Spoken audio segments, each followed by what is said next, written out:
আল্লাহ যাকে খুশি করতে চায় তাকে নিয়ামত হিসেবে ছেলে সন্তান দান করে।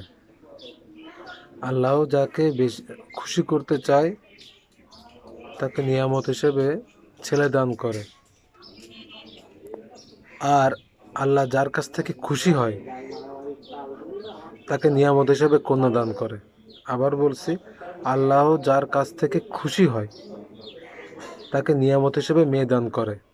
আমাদের উচিত মেয়ে সন্তান জন্মলাভ করলে আমাদের মানে খুশির থেকে খুশি হওয়া উচিত, আলহামদুলিল্লাহ বলা উচিত। আবার আলহামদুলিল্লাহ বলা উচিত, অনেকবার আলহামদুলিল্লাহ বলা উচিত। কারণ একটি কন্যা সন্তান জন্মগ্রহণ করলে একটি জান্নাতের মালিক হওয়া যায়। অবশ্যই সেক্ষেত্রে নেককার পিতা মাতা হতে হবে, নেককার সন্তান হতে হবে। ভালো থাকবেন। আসসালামু আলাইকুম।